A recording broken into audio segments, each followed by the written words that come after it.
The lights dimmed in Studio One at NBC in Burbank, California, and for once, Johnny Carson wasn't smiling. It was May 24th, 1988, and something felt different in the air that night.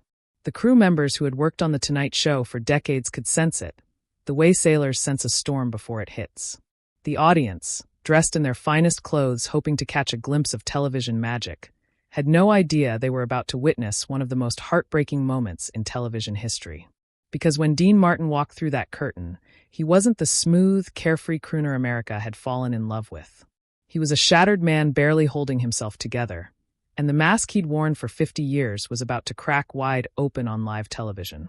You see, most people knew Dean Martin as the eternally drunk member of the Rat Pack, the guy who always had a tumbler of whiskey in his hand and a joke on his lips.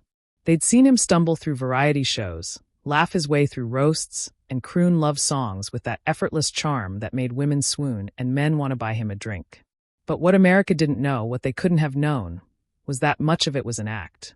Dean Martin's famous drunk persona was carefully constructed theater, a character he played so well that even his closest friends sometimes forgot where the performance ended and the real man began.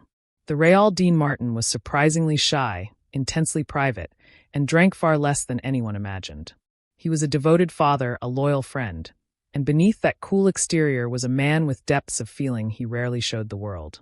But on March 21st, 1987, something happened that Dean Martin couldn't hide from, couldn't joke away, couldn't drown in a glass of whiskey real or imagined. His son, Captain Dean Paul Martin, was killed when his F-4 Phantom jet crashed into the San Bernardino Mountains during what was supposed to be a routine military training exercise. Dean Paul, his golden boy, his pride and joy, the son who had followed in his footsteps but carved his own path, was gone at just 35 years old. And with him went something essential from Dean Martin's heart, something that would never come back. In the days following the crash, Dean Martin did something that shocked everyone who knew him. He completely withdrew from public life. This was the man who had performed through hangovers, heartbreak, and exhaustion, who believed the show must always go on. But after burying his son, Dean couldn't even pretend anymore. He canceled concerts, turned down television appearances, and spent his days alone in his Beverly Hills mansion, staring at photographs and wondering how the universe could be so cruel. His friends tried to reach him, tried to pull him back, but Dean had retreated to a place where even Frank Sinatra couldn't follow. The grief was so profound, so all-consuming, that those close to him worried he might never perform again. The months crawled by, heavy and gray. Dean's other children watched helplessly as their father seemed to age decades in a matter of weeks. The sparkle in his eyes disappeared. The easy smile that had lit up movie screens vanished. He moved through his house like a ghost, trapped between memories of who his son had been and the unbearable reality that he would never see him again. Friends who called were met with one-word answers or long silences. The man who had made millions laugh couldn't find a single reason to smile. Then, more than a year after the crash, Dean Martin's manager received a phone call. The Tonight Show wanted to know if Dean would consider making an appearance. Johnny Carson himself was asking. And for reasons Dean couldn't quite explain, even to himself, he said yes. Maybe it was because Johnny had always been different from the other talk show hosts. Maybe it was because Johnny had suffered his own devastating loss when his son Ricky died in a car accident, and Dean felt he might understand. Or maybe, just maybe, Dean knew that if he was ever going to face the world again, if he was ever going to speak his son's name out loud without completely falling apart, he needed to do it with someone he trusted. When word got out that Dean Martin was coming to The Tonight Show, the staff went into overdrive. Producers who had worked with Dean dozens of times before suddenly felt nervous. How do you handle an interview with a man who's been through such profound loss? What do you say? What don't you say? Johnny Carson called a private meeting with his producers and made something crystal clear. This wasn't going to be a typical celebrity interview. There would be no cheap jokes, no pushing for laughs at Dean's expense. If Dean wanted to talk about his son, they would let him talk. If he needed to cry, they would give him space. And if at any point he needed to walk off that stage, no one would stop him. The night of the taping arrived with an unusual tension hanging over Studio One. The warm-up comedian, who usually had the audience laughing and loose before the show began, kept his routine brief and respectful. The audience members, sensing something significant was about to happen, settled into their seats with an anticipation that felt different from the usual excited buzz.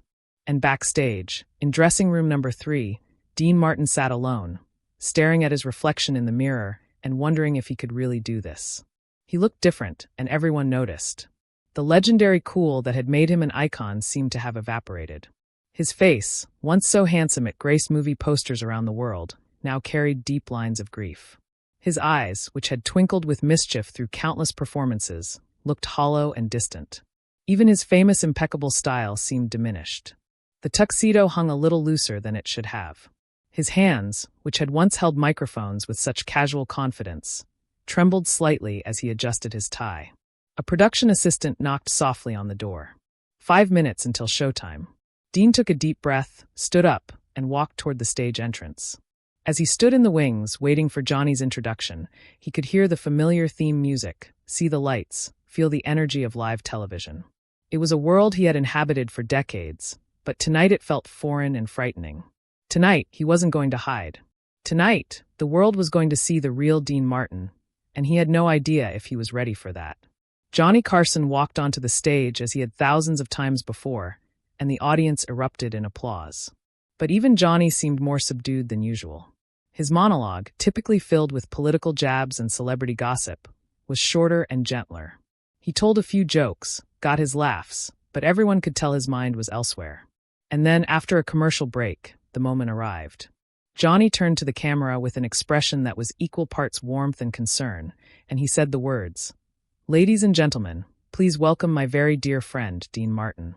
The audience stood up as one, applauding with an intensity that felt less like entertainment and more like a collective embrace. They weren't just welcoming a celebrity. They were telling a grieving father that they saw his pain and they cared.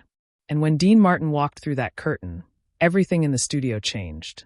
The applause continued, but it was different now, softer, more reverential. People weren't cheering for the king of cool or the Rat Pack legend. They were reaching out to a man who had lost his child, and the compassion in that room was almost overwhelming. Dean made his way to the couch, shaking Johnny's hand, attempting a smile that didn't quite reach his eyes. Johnny didn't rush him. He let Dean settle in, let the applause die down naturally, gave him time to find his bearings. And when they finally began to talk, it was immediately clear this wasn't going to be like any other Tonight Show interview. There was no banter about upcoming projects, no funny stories from the set, no promotion of a new album. This was two men, both fathers, both intimately familiar with loss, sitting together in front of millions and speaking a truth that was raw and real. Johnny started with safe topics, the kind of gentle conversation you have when you're trying to help someone ease into something difficult. He asked Dean about his health, about how he'd been spending his time. Dean answered in short sentences, his usually fluid voice catching on certain words. The audience watched in rapt silence, sensing they were witnessing something unprecedented. In an era when celebrities were expected to always be on, always performing, always hiding their humanity behind a veneer of perfection, here was Dean Martin stripped of all pretense, and it was both heartbreaking and profound. And then, inevitably, the conversation turned to Dean Paul. You could see Dean's entire body tense when Johnny gently mentioned his son's name. For a moment, it looked like Dean might stand up and walk off the stage.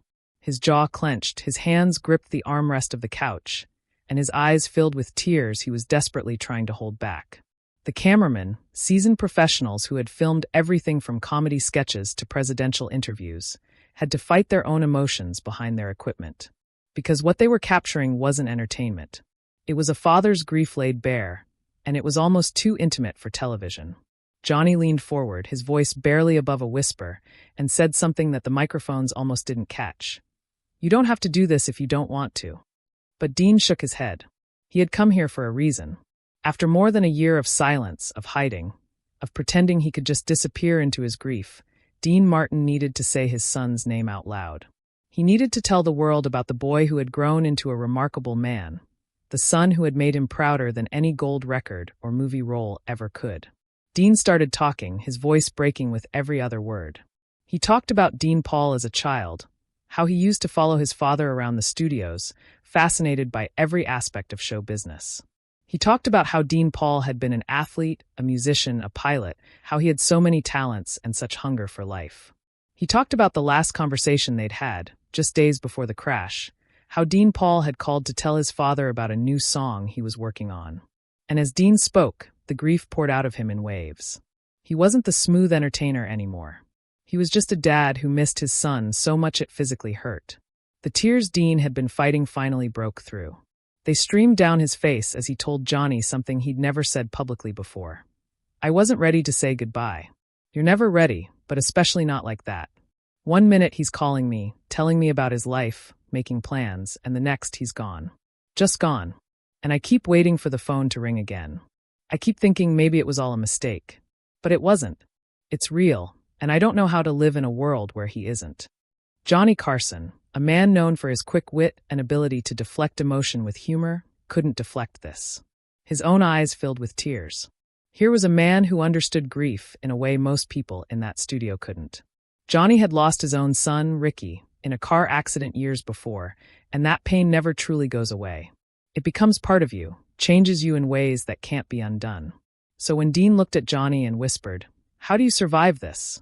Johnny couldn't offer empty platitudes or false hope. All he could do was reach out, put his hand on Dean's shoulder, and say, "You just do. Somehow you just do. And you remember that loving them wasn't a mistake, even though losing them feels like it's killing you." The audience sat in absolute silence. Many were crying themselves. This wasn't what they had expected when they came to a taping of The Tonight Show. They had come for laughs, for celebrity gossip, for a break from their own problems. But instead, they were being given something far more valuable. A reminder that grief is universal, that pain doesn't discriminate, and that even legends cry. Then something happened that no one had anticipated. Dean, in the midst of his tears and raw emotion, started to talk about something else. He began speaking about guilt. He told Johnny, and by extension all of America, that he blamed himself for Dean Paul's death. The words tumbled out in a confession that seemed to have been building for over a year. He talked about how he'd encouraged his son's love of flying, how he'd been so proud when Dean Paul became a pilot, how he'd never once warned him about the dangers because he didn't want to seem like an overprotective father. And now, with Dean Paul gone, all of those choices felt like unforgivable mistakes. "I should have told him," Dean said, his voice raw with anguish. "I should have told him to be careful, to think twice, to maybe choose something safer. But I didn't, Johnny. I didn't because I wanted him to be free, to live his life, to chase his dreams without his old man holding him back. And now he's dead, and I can't help thinking that if I'd just said something, if I'd just been more of a father and less of a friend, maybe he'd still be here." Johnny Carson did something then that surprised everyone, including Dean. He got up from his chair, walked over to the couch where Dean was sitting, and sat down next to him. On live television, in front of millions of viewers, Johnny Carson held his friend while he cried. There were no cameras cutting away, no commercial breaks providing relief. The director made a decision to just let it happen, to let this moment of genuine human connection unfold without interference. And in doing so, The Tonight Show became something it had never been before, not entertainment but truth. Through his own tears, Johnny told Dean something that would echo far beyond that studio. He said, "Dean, listen to me. You didn't kill your son. An accident killed your son. You were an incredible father. You loved him, you supported him, you gave him the freedom to become his own man. That's what good fathers do. And yes, he's gone, and that's the worst thing that can happen to any parent. But you can't take on that guilt. It will destroy you. Trust me, I know."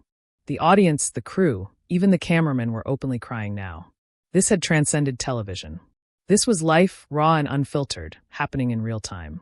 And everyone watching, whether they were in that studio or in their living rooms across America, understood they were witnessing something that would never be replicated. This was two men, stripped of all pretense, sharing their grief and trying to make sense of a world that often makes no sense at all. As the interview continued, Dean and Johnny talked about other things. They talked about the nature of loss, about how grief doesn't follow a timeline or obey any rules. They talked about the friends who try to help but don't know what to say, and the well-meaning people who offer platitudes that ring hollow. They talked about the little things that trigger memories and the big moments that hit you like a punch to the gut. They talked about guilt and regret and the endless loop of what-ifs that haunt you in the dark hours of the night. But they also talked about love, about how the capacity to feel such devastating loss is the flip side of having loved someone so deeply. And in that conversation, something shifted for Dean Martin. He didn't suddenly heal. Grief doesn't work that way. But for the first time since his son's death, Dean felt seen. Not as Dean Martin the entertainer, but as Dean Martin the father, the human being, the broken man trying to find a reason to keep going. And Johnny Carson, through his own pain and empathy, gave Dean something precious. Permission to grieve publicly, to be imperfect, to acknowledge that some losses can't be overcome, only endured. Towards the end of the interview, after they'd talked for what felt like hours, but was probably only 20 minutes, Dean did something unexpected. He laughed. It was small and brief, more of a sad chuckle than a real laugh, but it was there. Johnny had shared a memory of Ricky, something funny his son had once said, and it had reminded Dean of a similar moment with Dean Paul.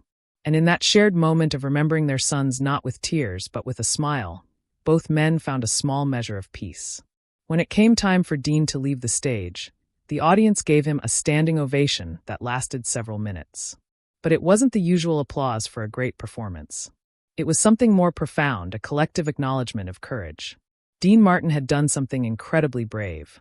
He had shown the world his heart when it was broken, and in doing so, he'd given permission for millions of other people to acknowledge their own grief, their own losses, their own struggles with continuing to live after unimaginable tragedy. Backstage, after the cameras stopped rolling, Johnny and Dean sat together in silence for a long while. They didn't need words. They had said everything that needed saying on camera. Eventually, Dean stood up, shook Johnny's hand, and said something that Johnny would repeat years later in his own interviews. Dean said, "Thank you for letting me be a person instead of a personality." And then he walked out of NBC studios, got into his car, and drove home to his empty mansion in Beverly Hills. In the weeks and months that followed that interview, something interesting happened. Dean Martin received thousands of letters from people around the country, around the world even. They were from parents who had lost children, from people dealing with their own grief, from fans who had only known the funny drunk guy from movies and suddenly saw a depth they'd never imagined. And while Dean didn't respond to most of them, his daughter Deanna later revealed that he read every single one. Late at night, alone in his study, Dean would read these letters from strangers who understood his pain, and it helped. Not a lot, but enough. Dean Martin never fully recovered from Dean Paul's death. How could he? You don't recover from losing a child.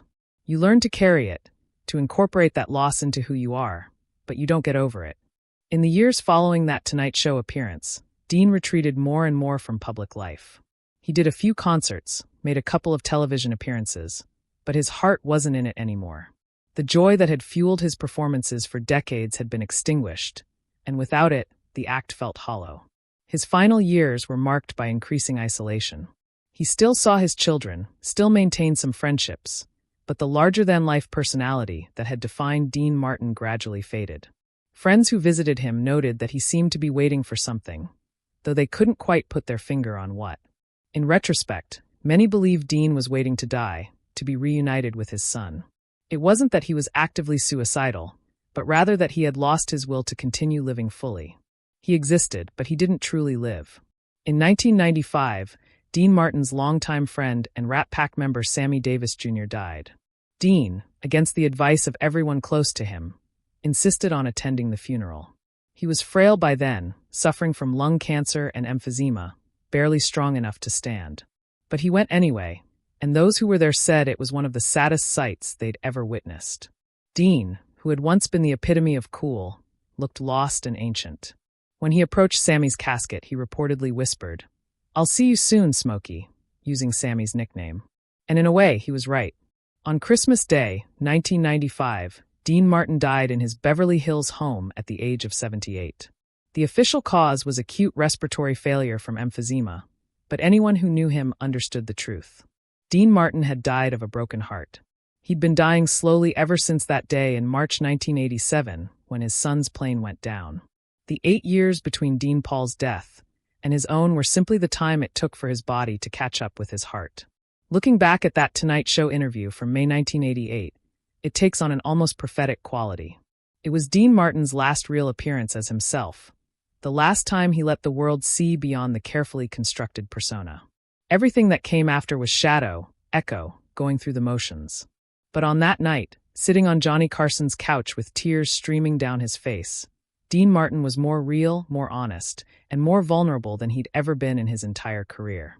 And paradoxically, it was his finest performance precisely because it wasn't a performance at all.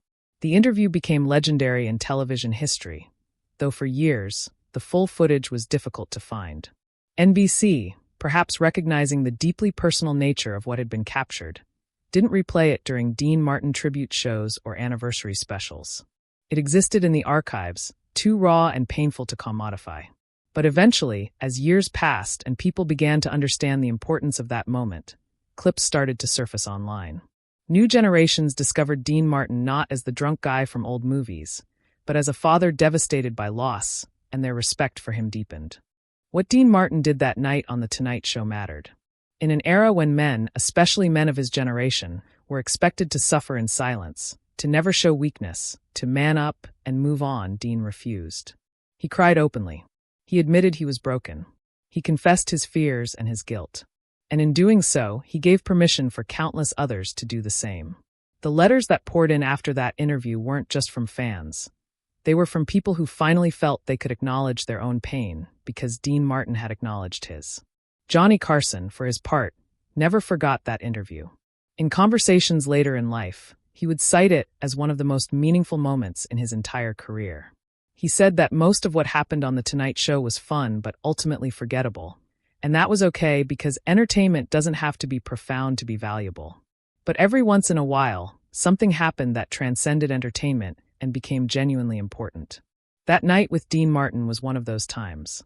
The studio employees who were there that night still talk about it. They describe a feeling in the air that was almost sacred, a sense that they were part of something that went beyond their job descriptions. The audience members who attended that taping often mention it as one of the most powerful experiences of their lives. And the millions who watched it on television, many of them taped it on their VCRs, not because they wanted to remember Dean Martin's breakdown, but because they wanted to hold on to that moment of authentic human connection in a medium usually defined by artifice. In the decades since, mental health awareness has grown. We talk more openly now about grief, about depression, about the importance of processing loss rather than burying it. And while we can't credit Dean Martin's Tonight Show appearance as the sole catalyst for that shift, it was certainly part of the conversation. When a man of Dean's stature, with his old-school masculinity and tough guy image, could break down on national television, it challenged assumptions about what strength really means. Maybe strength isn't about never falling apart. Maybe real strength is falling apart and having the courage to do it honestly, in front of others, without shame. There's a broader lesson in Dean Martin's story that extends beyond that single interview. His entire career had been built on a carefully crafted image. The cool, unflappable drunk who glided through life without a care. And that image made him a star, made him beloved, made him rich and famous. But it was also a prison. Because when real tragedy struck, when he needed to be seen and comforted as the man he actually was, Dean found himself trapped by the persona he'd created. The world wanted the carefree drunk, not the heartbroken father. And it took tremendous courage to shatter that image, to say, "This is who I really am, and I'm not okay." We all wear masks to some degree. We present versions of ourselves to the world that are more polished, more put together, more capable than we sometimes feel inside. And there's nothing inherently wrong with that. Social masks are part of how we navigate the world. But Dean Martin's story reminds us that those masks can become traps, that there's a cost to never letting anyone see the real you. And sometimes the bravest thing we can do is take off the mask and admit we're struggling. In the years since Dean Martin's death, his legacy has evolved. New generations discover his music and his movies, delighting in the charm and talent that made him a star. But increasingly, people also discover the story of his final years, the grief that consumed him, and that Tonight Show interview where he let it all show. And rather than diminishing his legend, this knowledge enriches it. Dean Martin becomes not just a talented entertainer, but a fully realized human being who loved deeply, lost profoundly, and had the courage to share his pain with the world. The relationship between Dean Martin and Johnny Carson deserves special attention, because it exemplifies something important about male friendship. These were two men from a generation that didn't typically express emotions openly, who were taught that real men don't cry and certainly don't cry in public. Yet when it mattered most, they transcended those limitations. Johnny created a space where Dean could be vulnerable, and Dean trusted Johnny enough to actually be vulnerable. That's friendship in its truest form, and it stands as a model for how men can support each other through the hardest moments of life. There's also something to be said about the choice Dean made to do that interview at all. He could have stayed hidden, could have let the public remember him as he was before the tragedy. Many celebrities in similar situations have taken that route, disappearing from public view to grieve privately. And that's a valid choice. But Dean chose differently. Whether consciously or instinctively, he seemed to understand that his grief could serve a purpose, that by sharing it, he might help others feel less alone in their own suffering. That's a generous impulse, especially from someone in so much pain. The fact that this happened on The Tonight Show specifically is also significant. This was America's primary late-night institution, a show that millions watched religiously, a cultural touchstone. If Dean had done this interview on a smaller platform, it might have been meaningful for those who saw it, but it wouldn't have had the same cultural impact. By choosing Johnny's show, Dean ensured that his message, however unintentional that message might have been, would reach the widest possible audience. And in an age before viral videos and social media, The Tonight Show was as close to a universal platform as existed. It's worth considering what Dean Paul Martin himself might have thought about that interview. By all accounts, he was a thoughtful, sensitive person who had a close relationship with his father. Would he have wanted his death to be discussed so publicly? Would he have been proud of his father's courage in sharing his grief? We can't know for sure, but many who knew Dean Paul have said they believe he would have understood. He knew his father well enough to know that Dean carried guilt and pain inside, and he likely would have wanted his father to find some way to release those feelings, even if it meant doing so on national television. The aftermath of Dean Paul's death also sheds light on the different ways people in the Martin family process their grief. Dean's other children, his ex-wives, his extended family, they all had their own relationships with Dean Paul and their own ways of coping with the loss. Some threw themselves into work, some sought therapy, some leaned on faith. Dean's way was to retreat and to eventually, when he was ready, speak his truth on Johnny Carson's couch. There's no right way to grieve, and the Martin family's various approaches remind us that each person must find their own path through loss. There's a haunting quality to watching clips from that interview now, knowing how Dean Martin's story ended. You can see, if you look closely, that he's already begun the process of letting go of life. His eyes have a faraway quality, as if part of him is already somewhere else. He's going through the motions of living, but the spark that animated him for decades has dimmed. In a very real sense, Dean Martin began dying the day his son died, and that Tonight Show interview was a farewell, even if no one recognized it as such at the time. The cultural context of 1988 matters too.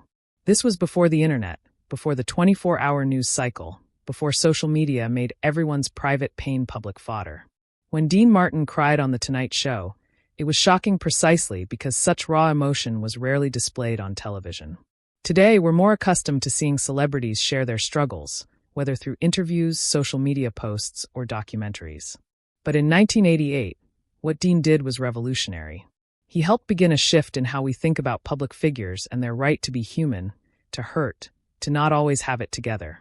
Johnny Carson's role in all of this cannot be overstated. A less skilled or less compassionate host might have tried to lighten the mood, might have steered the conversation away from Dean's pain toward safer, more entertaining topics. But Johnny understood instinctively that what Dean needed was space to be heard, and what the audience needed, even if they didn't know it, was to witness genuine emotion. Johnny's willingness to abandon the typical talk show format, to sit with discomfort, to cry alongside his guest, elevated that interview from entertainment to art. In the years since, there have been other memorable Tonight Show moments of vulnerability. Other celebrities have shared their struggles, their losses, their pain. But none quite matched the rawness of that night with Dean Martin. Perhaps it's because Dean had so much further to fall, so much more of a persona to shed. Or perhaps it's simply because the pain of losing a child is so profound, so universally recognized as the worst thing that can happen, that it resonates differently than other kinds of loss. Whatever the reason, that interview stands alone in television history. The interview also highlights something important about timing. Dean waited over a year after Dean Paul's death to do that interview. If he'd done it sooner, he might not have been able to articulate his feelings at all. If he'd waited longer, he might have hardened even more, retreated even further. The May 1988 timing was, in retrospect, the moment when Dean was ready to speak, but hadn't yet closed off entirely. It was a narrow window, and he and Johnny walked through it together. There's a tendency in our culture to want happy endings, to want stories of triumph over tragedy, of people who suffer greatly but emerge stronger and more enlightened. Dean Martin's story doesn't provide that comfort. He didn't triumph over his grief. He didn't find a way to channel his pain into art or activism. He didn't become a spokesperson for bereaved parents or start a foundation in his son's name. Instead, he simply endured. And sometimes endurance is its own kind of courage. Sometimes, just continuing to exist when everything in you wants to give up is the victory. The legacy of that Tonight Show interview extends beyond Dean Martin himself. It influenced how future talk shows approached sensitive topics, how hosts were trained to handle guests in crisis, how networks thought about the balance between entertainment and genuine human moment. It became a case study in broadcasting schools, an example of when breaking format and abandoning the script is the right choice. It changed in small but meaningful ways what television could be. For fans of Dean Martin, the interview serves as a reminder to look beyond the image, to remember that celebrities are people with inner lives as complex and painful as anyone else's. It humanizes Dean in a way that all his performances never could, because in those performances, he was always playing a role. But on Johnny's couch, tears streaming down his face, voice breaking with every word, he was just Dean.